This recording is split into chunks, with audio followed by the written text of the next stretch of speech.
Hi, my name is Mike Becker. I'm a big Freddy nut, and I am the owner of the infamous missing glove from Nightmare on Elm Street 1. I spent a lot of time on the internet looking, and a lot of money spent in this collection.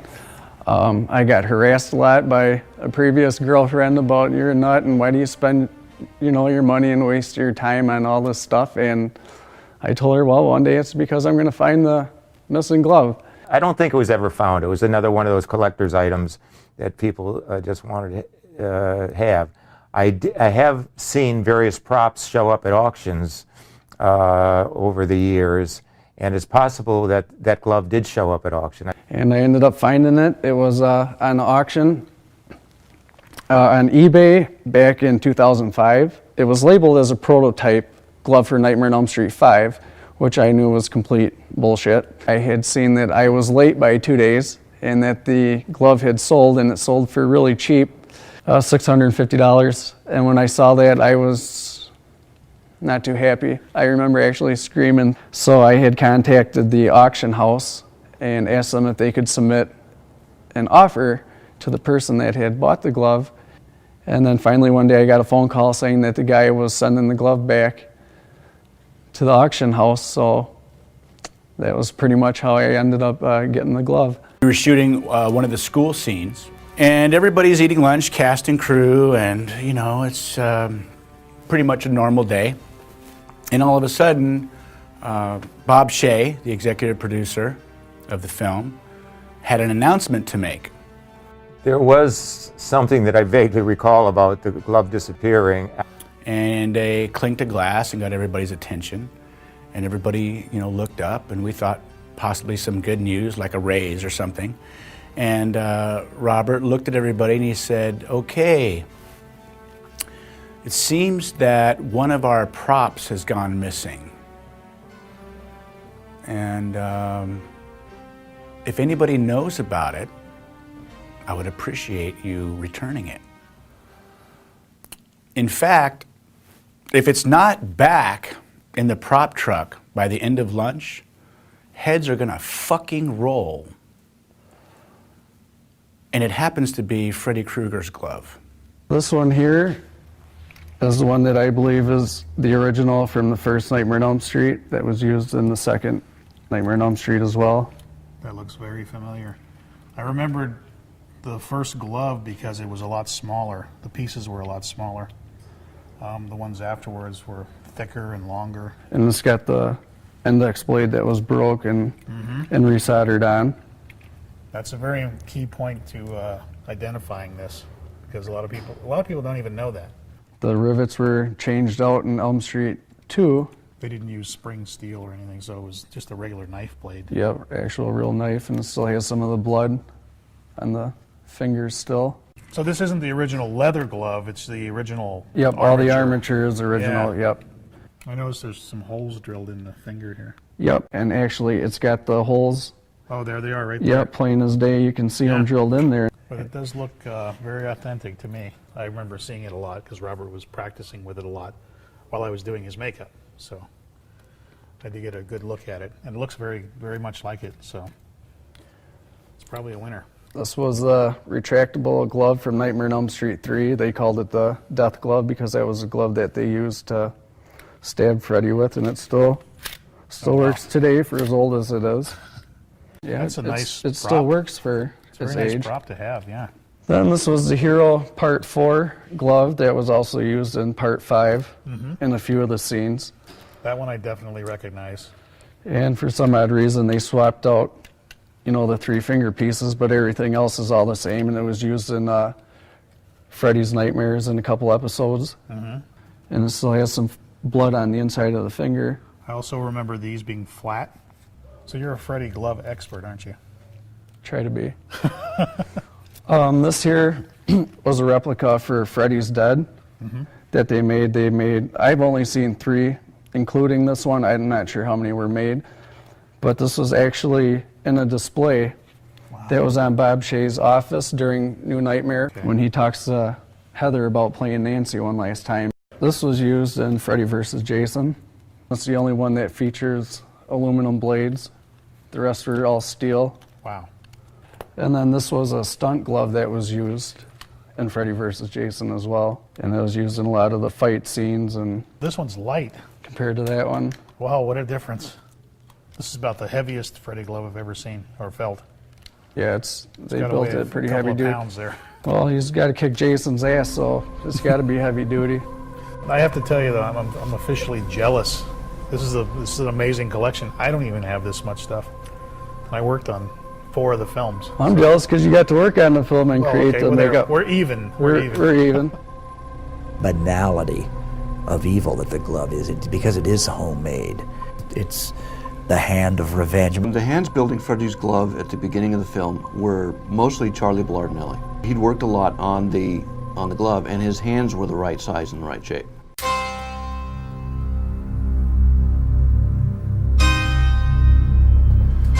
Hi everybody, Travis Kelce here from Krueger.com, Industrial Dream Supply. People obsess about all sorts of things, especially where movies are concerned, props of all sorts. You know, myself and others, we're all drawn to horror. You know, the original Nightmare on Elm Street struck just the right time, just the right chord, at just the right point in cinematic history, I think. And it stands up. It's a stand-alone movie, you know, whether or not there were 7 or 8 sequels. It's a seamless piece of celluloid. This is modeled after the original hand prop used in the original Nightmare on Elm Street. A lot of research, trial, and error has gone into its construction over more than 20 years, as far as my building is concerned, which includes tracking down the original suppliers for as much of the materials as is humanly possible. The metal is a heavy gauge copper for the finger joints, for the knuckles and fingertips, and a heavy gauge brass for the back blade. It's always been the brass copper combination. The process of building one of these things is very intricate. Each single piece of this glove has its own individual shape. Each fingertip has its own bend pattern. Nothing is left to chance. It's very hard and very meticulous work to get them to be exactly how they're supposed to. And I'm still finding stuff. These rivets that you see here, I just found. It took me 20 years to find these rivets, and they're finally the identical make and model that were used in the original production. So, you know, even somebody like me who's been building these as an expert for as long as I have on his own, always finding out new ways to better them, even just getting the individual aging patterns on the tips. I mean, it's all trial and error. It took me years. So anybody attempting to build these things, don't ever give up. It's the best advice I can give you. And always keep a sense of mobility.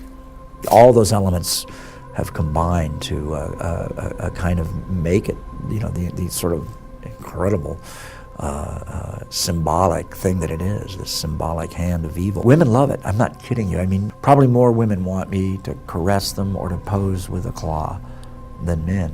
2 women that looked at the glove and were fascinated and wanted to put it on and take pictures with it, and they loved it. From what I'm understanding, I created one of the all-time sexual icons of the film industry. Hi everybody, my name is Christopher Ratner. I am a big fan of the Nightmare on Elm Street series, and I run a website called razorgloves.com. So I've just always tried to incorporate as much of the handcrafted work as possible. A little use of machines, just to put the glove together by hand like it was done in the movie is really the only way, and it's just something I really enjoy doing. I've been building these gloves for 12 years and sharing them with others for about 9 of those years. So I just want to keep that personal level with all of my clients and just really have fun with it.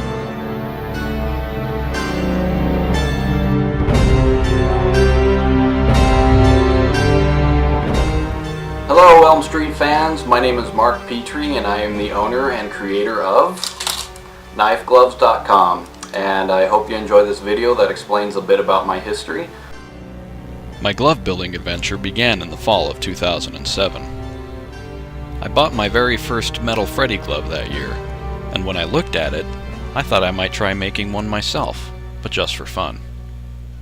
Over the last couple of years, I've updated my templates numerous times, trying to make them as accurate as possible.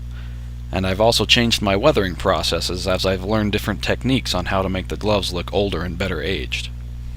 Sometimes I'll get a request asking for a special feature to be included on their glove, like make it left-handed, or cut the glove up differently, or even sharpen the blades. Unfortunately, I must turn that last one down. I never sharpen the blades on my gloves. It makes it too dangerous, and these are only meant to be props. So I hope my time and effort has paid off in trying to provide you with the best glove possible. So Elm Street fans, keep the nightmares coming, because after all, Freddy never really dies.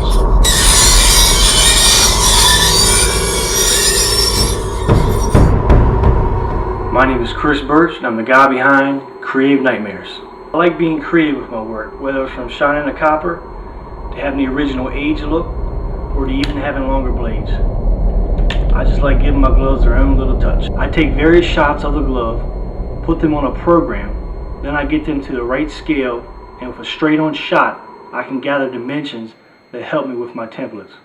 From designing the templates to the building of the glove, the whole process really is a lot of fun.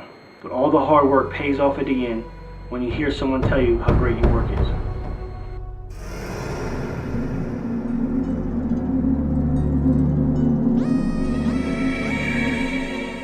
Hey guys, this is Eric Chang from NightmareGloves.com, and today I'm going to show you why Anders Ericsson and I are two of the most obsessed Freddy fans on the face of the earth, and where our obsession has taken us. Take a look.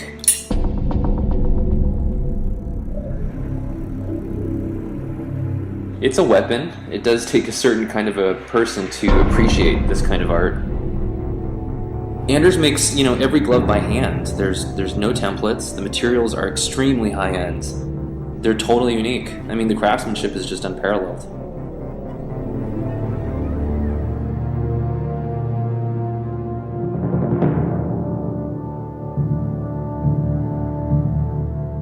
I made my first glove about 15 years ago. For my own collection. Hadn't it been for Freddy, I would have met my wife, Asia. I'm Asia Ericsson. I'm the writer and designer of the Anders Ericsson Workshop newsletter. I also do promotions for Nightmare Gloves. It's beautiful. It's unbelievable. It's beautiful. It's rare that two people can come together because of a common interest and from opposite ends of the earth, really. Getting married. That's what crazy. Robert and Nancy, they've been also very supportive of us together as a team. That's very true. And that I'm very thankful for.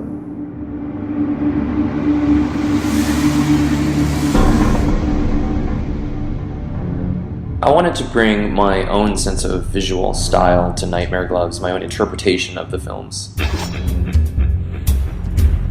As an art director, I'm always looking at the visual presentation, the websites, the packaging, the promotional material. I develop all of the visual design, the cinematics behind the Nightmare Gloves brand. He's got an amazing visual style. Absolutely. His presentation. Naturally, he doesn't only just do the websites, but he also creates the artwork for commercials and banners and stuff like that. We hit it off immediately. Anders is an amazing artist. We like a lot of the same things. We're both illustrators. We both love games, comics. Most of all, we're passionate about the details. We love the series. We try to inject the same love and attention to detail from the movies into the work that we do. You buy a glove and you get a little crave-in diner menu that we replicated from the film. We work with this amazing composer, Chris Lott, who does music for our website. It's a lot of work, for sure. We've been working on a lot of different things, doing conventions and making films. You realize how special this series is. You get to meet all these great people and everyone shares the same interests that you do. That's who we are. We are the three biggest Freddy fans. Yeah.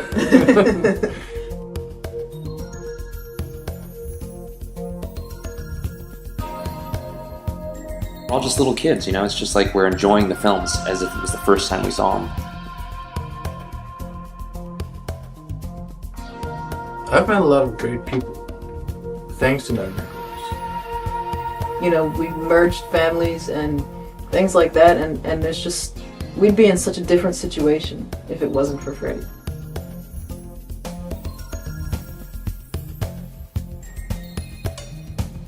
Dreams are real. You know, life is short. Do what you love to do. Remember, this is your dream. You're in control.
I don't care who did it. I don't want to know who did it. We're going to make sure that the prop truck is clear and no one will be the wiser. You return that fucking glove or you're all going to pay. I was thinking to myself, now, who would steal the glove?